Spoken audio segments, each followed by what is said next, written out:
Olá pessoal, tudo bem? Então, estamos com mais uma aula da disciplina de análise de sinais e sistemas. Tá? Hoje a gente vai ver mais alguns sinais elementares, certo? Então, começando pela função impulso. Lembrando que nós vimos a função degrau e a função exponencial. Tá? O impulso também é conhecido como amostra unitária, ou seja, na amostra de valor zero, a gente tem um impulso de amplitude 1. Né?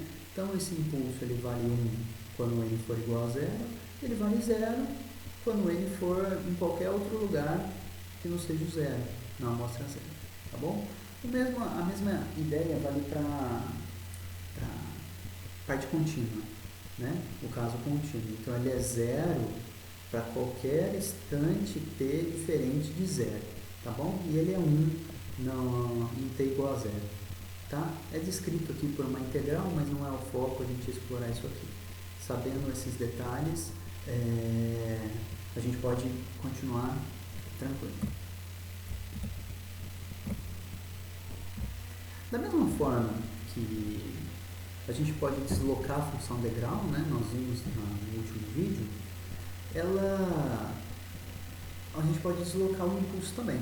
Então verifiquem, eu poderia, em vez de para t igual a zero ter a amostra valendo 1, eu tenho em um outro determinado momento. Né? Aqui vai ser um número, por exemplo, fosse 2, então aqui seria para t igual a 2, valeria 1. Tá? Então a gente pode mexer o quanto a gente quer, né?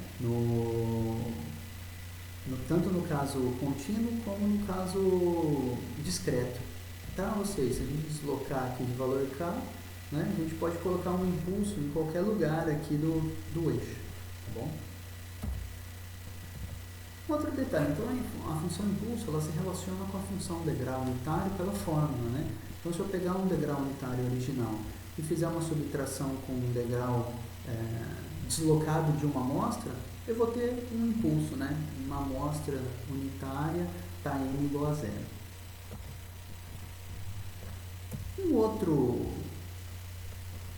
Uma outra função, né? Uma elementar é a função rampa. Tá? Então, no caso contínuo, ela vale t para t maior ou igual a zero. E ela vale 0 para t menor que zero. Ou seja, para t menor que zero aqui, a amplitude é 0. Muito bem. A partir do zero, a gente vai ter uma amplitude igual ao valor de t. Por exemplo, para t igual a 1, a amplitude vale 1. Para t igual a 2, a amplitude vale 2. Para t igual a 3, a amplitude vale 3. E assim por diante. Então, ela é uma reta aqui linear. Tá? Se a gente for pensar na função rampa como um sinal teste, né, ela possibilita avaliar como um sistema reagiria a um sinal que cresce linearmente com o tempo. Né? Diferente do degrau que vem e sobe de repente, ela vem e sobe de forma linear. No caso discreto, a mesma ideia.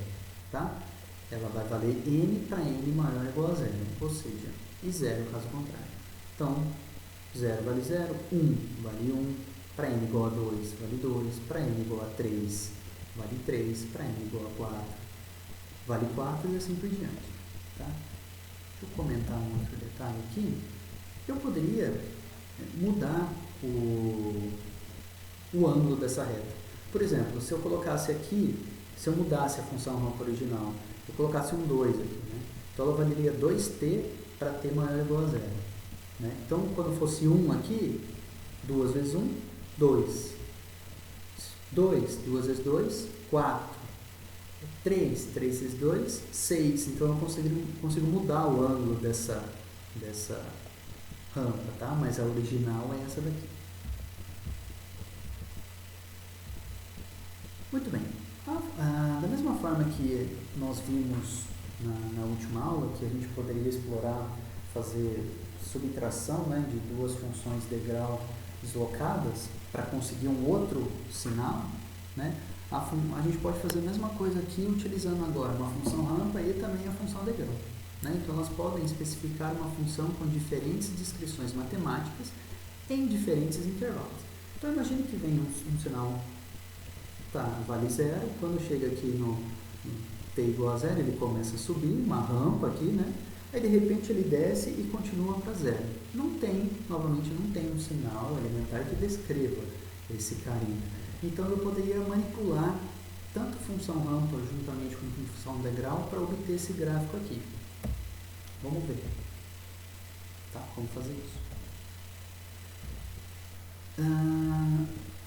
Para definir o eixo X, né? Ou seja, para definir essa parte aqui, ó, de 0 a 2, esse intervalo, tá? Eu posso usar uma subtração de duas funções degrau. Tá? Então, um degrau original, né? Fazendo uma subtração com outro degrau deslocado aqui de 2. Né? Aquela mesma história, 0 menos 0 dá 0, 1 menos 0 dá 1 e 1 menos 1 dá 0. Tá? Quem tem alguma dúvida sobre isso, dá uma olhadinha lá no vídeo anterior, que está bem explicadinho lá. Tá? Então, percebam que a gente já obteve aqui o limite que a gente queria, né? O limite aqui no eixo horizontal. Tá? Isso aqui, descrevendo matematicamente, né, se torna então esse carinha um x de t, que é u de t menos u de t menos 2. Tá? Um degrau menos um outro degrau deslocado de 2 unidades. Muito bem.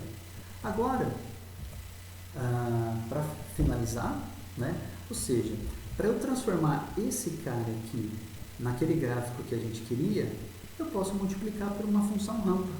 Né? Então, uma função rampa vale t, né? Lembra? T para t maior que 0, maior ou igual a 0.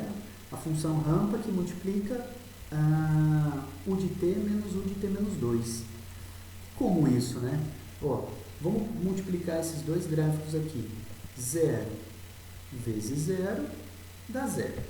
Muito bem. Agora, vamos pensar nesse intervalo aqui de 0 até 2. Qual é o valor do degrau? Vale 1. Então, qualquer coisa que eu multiplicar por esse cara, né, por 1, vai dar o cara que eu estou multiplicando. Então, peguem aqui, ó, de 0 até 2, o quanto que vale aqui no gráfico? Né? Vale uma rampa. Né?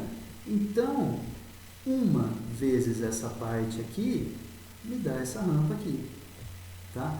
E aqui vale 0, certo? A rampa aqui tende a infinito, mas a partir de 2 para cima, aqui, né, de maior que 2, vai ficar a rampa vezes 0, que dá 0.